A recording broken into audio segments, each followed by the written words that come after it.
이제 대표님 녹화가 시작이 됐고요.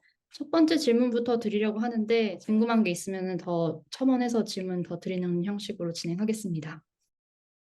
이번 선거가 매우 중요하다. 왜냐하면은 너무너무 큰 변화를 갖고 올 만한 선거기 때문에 사실 미국이 처음에 건국하면서 갖고 출발했던 미국 건국 이념에 결부되어 있는 기독교 가치라는 거라는 게 공화당의 도널드 트럼프 전 대통령이 앞장 세워가지고 권력을 만들려는 힘 속의 중심에 기독교 우파 세력들이 아주 결집이 돼가지고서 기독교 가치라는 거 전체가 지금 거기에 있는 거죠. 이제 이번 미국 대선에서 기독교계의 동성애 반대 목소리가 다른 사회적 이슈들과 비교했을 때 얼마나 큰 비중을 차지하고 있는지 대표님께서는 좀 어떻게 보고 계신지 궁금합니다. 문제, 동성애 문제, LGBTQ라는 부분만 강조돼서 지금 이슈에 나와 있다라기보다는 거기에 연결된다라고 하면은 지금 카멜라 해리스의 민주당 후보와 도널드 트럼프의 공화당 후보 간에 그런 가치로 다 가장 핵심적으로 부딪히고 있는 이슈는 낙태라는 거죠. 이게 이제 가치 이슈이기 때문에 이 안에 찬반에 있어서 명확하게 갈라지는 낙태 반대라는 틀거리 안에 지금 굉장히 중요하게 들어가 있는 게 동성애 문제가 있다. 이미 미국은 지난 2015년에 연방 대법원에서 동성 결혼이 위헌이 아니다라는 판결이 난 다음에는 동성애에 관련한 기독교 가치가 훼손되고 커진 건 이미 일반화되었기 때문에 이번 대통령 선거에서 동성애라는 부분에 있어 가지고서는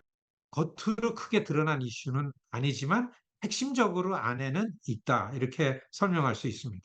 보수 기독교, 극우 기독교들이 정치적 행동을 하고 있고 그런 것이 상당히 이번 미국 대선에서도 영향력을 끼치고 있는 것으로 보인다는 말씀으로 해석하면 될까요? 그렇죠. 그러니까 지금 도널드 트럼프 대통령이 세 번째 대통령 후보가 된 겁니다. 도널드 트럼프 대통령이 집권을 했고 다시 재집권하려는 이런 현상이 미국에서 왜 일어났는가를 현대사 속에서 이해하지 않으면 미국의 변화를 알 수가 없는 거죠. 사실 지금 미국의 보수 세력들이 지키려고 하는 기독교 가치라는 게 다양한 문화가 들어오면서 좀 퇴보였었습니다. 21세기 들어오기 직전서부터 시작됐던 기독교 보수 세력의 재정비 그리고 힘을 만들어내는 이런 과정 속에서 이 정점에 온 겁니다. 음. 그래서 지금은 어떻게 보면은 보수적 우파들과 이민자의 나라, 그래서 기독교의 가치만 미국의 이념이 아니다라고서 새로운 이런 그 부딪힘, 그 대결 현상이 나온 게 이번에 대통령 선거기 때문에 어떻게 해서 기독 보수 세력들이 집권을 하려는 데에 큰 힘을 발휘하게 됐는가라는 과정을 이해하는 게 매우 중요하다. 이 말씀을 곁들여서 설명을 합니다. 트럼프 전 대통령은 그렇다면 좀 어떤 전략으로 복음주의 기독교계, 그 보수 기독교계의 지지를 얻고 있는 걸로 분석을 하고 계신가요? 트럼프의 재집권한다라는 세 가지로다가 이념이 직결돼 있습니다. 백인 우월주의, 기독교 민족주의, 미국 예외주의, 미국이 최고다라는 이 세 가지 이념이 대중사에 맥히기 때문에 트럼프의 지지율이 이렇게 상승세에 있는 거죠.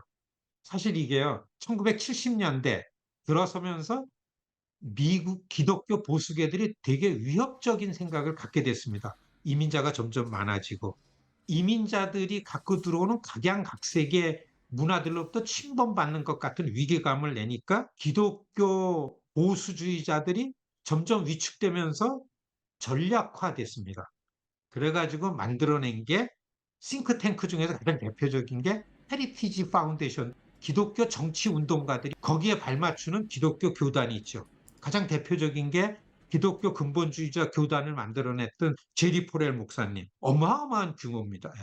이거를 이끄는 성직자들이 모범을 절대 못 보여줬어요. 대표적인 제리 포렐 목사님의 아들인 제리 포렐 주니어 목사님이 이 문란한 성생활 이게 폭로가 됐어요.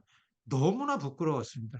기독교인의 삶하고선 제일 거리가 먼 사람 중에 하나가 도널드 트럼프라는 개인적인 퍼스널리티입니다. 지난 한 50년 동안 도널드 트럼프와 도널드 트럼프 세력에 의해서 강간을 당하거나 추행을 당한 여성들을 모여라 하니까 너무 많이 모였어요. 놓고서 모금을 해가지고 트럼프는 안 됩니다라고서 뉴욕타임즈에 한 10만 불짜리 광고가 나올 정도로 트럼프가 대통령이 되면 기독교 가치가 복원이 되고 이게 이렇게 된다라고 이해할 수 없는 부분들이 너무 많습니다. 지난 7월 18일서부터 있었던 위스콘신 밀워키의 공화당 전당대회에 가봤었어요. 네.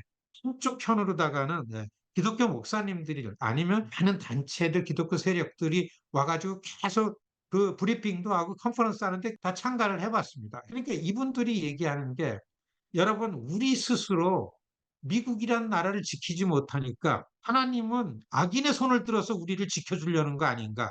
뭐 이런 얘기를 하면서 기독교인의 양심으로 이게 허용이 될 건가. 개인적인 고민이 점점 커지고 있습니다. 이제 실제로 극우 기독교인들 또 이제 교회들의 목소리가 현지에서 또 대선 현장에서 영향력이 있는 건 사실인가요? 보수 우파 기독교들이 결집력이 좋습니다. 소위 이 정치 용어로 캠페인 용어로 바이블 벨트라는 이런 이름자가 생기고 썬벨트라 그러고 딥사우스 이 자체가 보수적인 기독교 신앙으로 조용하게 하늘을 보면서 살아가는 조용한 이런 사람들의 염장에 불을 질러 가지고 정치 세력화 시킨 게 그리고 그런 걸 대표한다는 기독교 지도자들이 잠시적으로 저는 트럼프의 정치 권력과 제휴를 한 거라고 표현하는 게 맞다. 말씀하신 것처럼 지금 선거판에 도널드 트럼프의 정치 세력의 든든한 우군으로다 역할을 하는 거는 맞습니다. 그런데 사실 불안한 거는 그렇게 해서 트럼프 권력이 들어온다 해가지고서 이 미국이라는 나라가 기독교 신앙으로 쇄신되는 방향으로 갈 건가라는 거는 저는 개인적으로 굉장히 현장을 다니는 사람으로서 회의적으로 본다. 만일에 이 기독교라는 가치를 내세우려는 방식이 미국이라는 사회가 갖고 있는 어려운 가운데에 적극적 동참을 하면서 이런 문제를 해결해 나가는 이런 가능성이 있다 그러면 그 전망이 밝다고 봅니다. 지금 전 세계에서 빈부의 격차가 제일 심한 나라가 미국이잖아요. 미국의 극빈층들이 사는 데 가면은요. 눈 뜨고 보지 못할 게 너무 많죠. 미국 선거판의 가장 중요한 이슈는 역시 경제 문제입니다. 고물가, 인플레이션. 두 번째는 어떤 이슈인 줄 아세요? 이민 문제입니다. 자세히 얘기해서는 이민이 아니고 난민 문제예요. 살 길을 찾아오겠다는 저 난민들을 트럼프는 울타리를 쳐가지고서 막겠다 그러고 안고 온 애들은 우리가 받고 성인들은 돌려보내겠다. 가족의 해체죠. 기독교의 입장은 어때야 되냐? 이런 거를 살펴야 된다라는 얘기죠. 예. 좀 다른 얘기긴 한데요. 한국 기독교계에서 미국 교회를 어떻게 평가하느냐 그런 얘기를 좀 드리고 싶은 게 미국 교회가 실패했다 이렇게 평가하고 있는 것 같습니다. 특히나 그 미국 연합 감리교회에서 그 동성 커플에 대한 축복이나 성소수자 목사 안수가 가능해지고 이런 상황들이 요즘에 이제 미국 교회 뭐 기독교인 수가 줄어들고 대표님께서 좀 어떻게 어, 생각하세요? 그렇죠. 논란이 많죠. 예, 논란이 많고 제도적으로 변해가는 거를 막아야 된다는 절박감에 저는 권력에 관심을 갖고 기독교 세력이 들어온다라는 거 그 이해는 하는 거죠. 그런데 그런 방식이 성공할까? 라는 부분에서는 더 많이 살펴봐야 되는 거죠. 사실 이런 부분은 있습니다. 예. 70년대 들어오면서 베트남 전쟁 반전 운동이 들어오면서 성적 자유와 개방 이런 게 같이 막 들어와 가지고 미국의 도시 문화를 휩쓸고 가죠. 이런 거에 대한 위협을 가지고서 기독교가 제도적으로 이걸 막아야 되겠다라는 구체적인 전략 궁리가 된 게 70년대 중후반서부터 레이건 대통령 때 오면서 그래서 대통령 후보로도 나오고 이런 현상이 왔던 거죠. 그러니까 이런 지난한 과정에서 이게 성공을 했던 건가?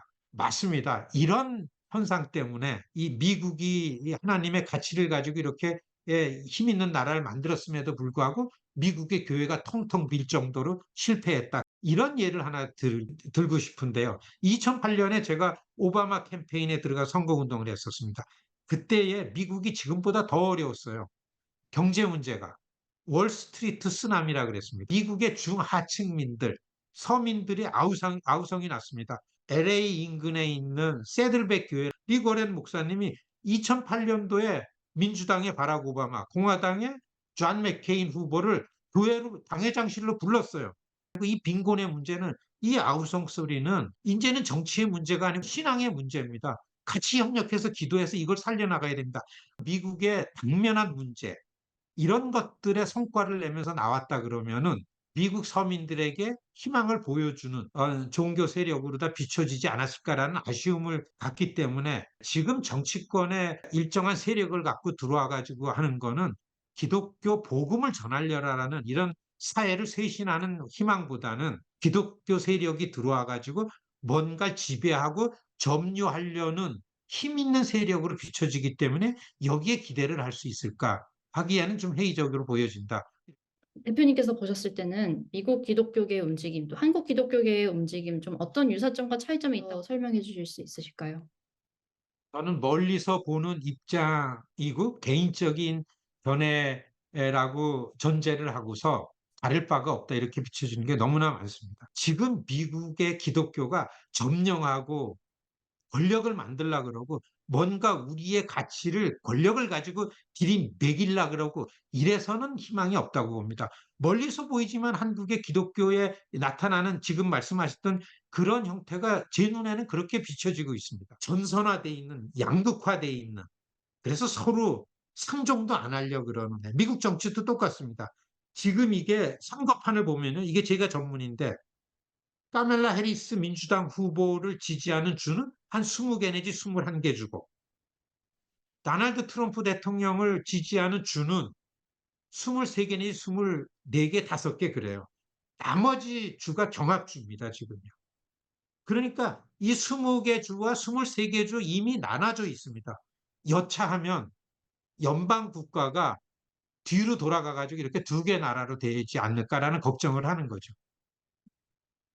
미국이 보수 정치와 리버럴, 진보 정치가 균형 있게 있을 때는 사회가 안정되고 어떤 문제가 생기면 서로 협의하고 논의해가지고 이렇게 나갔죠. 그런데 이 보수 정치라는 게 없어졌어요. 이제는 트럼프와 트럼프가 아닌 걸로 나눠졌습니다. 우파 정치가 생긴 겁니다. 트럼프가 공화당 이번 선거에 후보 공식적으로 되는 전당대회 가다가 제가 소스라치게 놀란 거는 그 전당대회에 공화당 정치인들이 참석을 안 했어요. 뺏긴 거죠, 자리를. 우파 이념가들한테, 근본주의자들한테, 우파들한테 다 뺏겼습니다. 그래서 2016년에는 공화당 안에 트럼프가 들어와서 공화당 정치랑 협의를 하면서 어떻게 해보려고 그랬던 그런 수준이었는데 2024년 트럼프는 공화당을 점령을 하고 접수를 했어요. 그래서 공화당이 보수 정치의 이념을 잃어버리고 우파 이념으로 간 거죠. 극우. 자, 이렇게 되면은 상대인 민주당은 어떻게 됩니까? 자동적으로 극좌의 목소리가 커지는 거죠. 자, 이게 어떻게 이런 상황이 됐을까? 저는 한국의 리더십들도 이거를 관추해 봐야 된다고 보는데 너무 양극화라는 거에 대해서 브레이크가 없으니까 서로 싸움만 나지 이 사회가 안정되지 않죠. 건강하지가 않은 거죠. 지금 더 예를 들면은 중동 전쟁이죠. 그동안 미국에 있는 유태계들이 얼마나 자기들이 결집해서 일방적으로 미국의 힘으로다가 이스라엘만 지원하고 이스라엘만 옹호를 해왔기 때문에 시간이 지나다 보니까 미국의 팔레스타인 쪽 이민자들도 커졌어요. 그리고 팔레스타인 쪽을 옹호하는 정치 세력도 커졌어요. 공존하겠다라는 방향으로 가지 않으면 점점 더 세상은 양극화되는 겁니다. 상대는 없어져야 되기 때문에. 라고 공격적인 캠페인만 갖고는 안 되더라고요.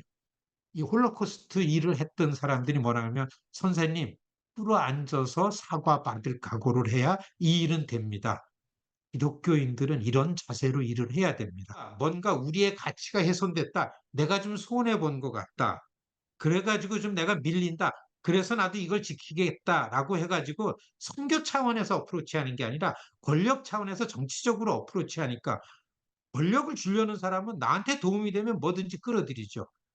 이게 트럼프의 정치 세력화의 현상이라고 보여지는데 그렇기 때문에 점점 미국의 기독교 세력이 기독교 근본주의자가 기독교 우파가 기독교 복음주의로 기독교 세력들의 이런 가치 고수라는 문제에 있을 때 저 나름대로 개인적으로 안타깝게 보는 거는 그런 거죠. 미국 기독교계와 한국 기독교계의 상황이 유사하면서도 다른 부분도 좀 있을 것 같은데 봤을 때는 미국은 좀 그래도 복음주의권 안에서도 진보적 입장과 보수적 입장을 가진 교회들이 그래도 조금 나뉘어져 있지 않나 한국에 비해서는 어떻게 보고 계신가요? 이게 지금 말씀하신 내용이 오바마 이전의 미국 사회를 보면 어느 정도 설명이 됐었습니다. 자꾸 이제 제 간증 것처럼 이제 제 의견을 내게 되는데 정말 역사는 하나님이 주도를 하는 것을 저는 확신을 해요.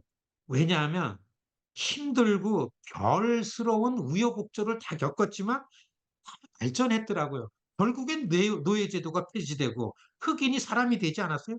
너무나 힘들었지만 2016년 사우스캐롤라이나 찰스톤이라는 흑인 교회에 흑인 목사님을 중심으로 신도들이 성경 공부를 하던 10명이 백인 우월주의 청년이 총을 들고 와가지고 11명인가를 다 쏴 죽였어요. 이때에 오바마 대통령이 어떤 자세를 취하는 줄 아십니까? 여러분, 우리는 도저히 저 사람을 용서할 수가 없는 거예요. 인간의 마음으로. 우리의 힘으로 가능하지 않으니까 하나님 저들을 용서할 수 있도록 우리들에게 은혜를 주소서. 이런 얘기를 해요. 그래서 그 어메이징 그레이스 찬송가를 부르는 게 아직 찾아보면 있어요. 예. 그렇게 하고 나니까 주청사 앞에 펄럭이던 남북연합기가 150년 이상 펄럭이던 연합연합기가 그 사건 때문에 내려옵니다. 하나님은 이런 희생을 요구하는구나. 저는 오늘날 기독교인들이 이러한 거에서 배워야 된다고 봅니다. 이 죄인을 회개시키려면 죄인 옆에 가야 되지 않냐.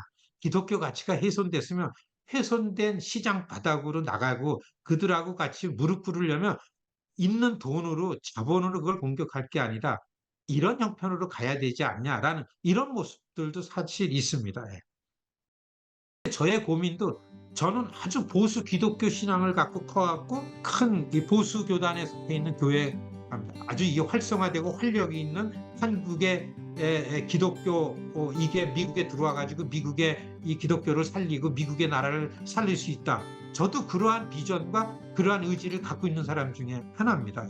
곁들여서 미국에 있는 한인 이민교회가 미국을 선교한다라는 사명을 해야만 된다. 예.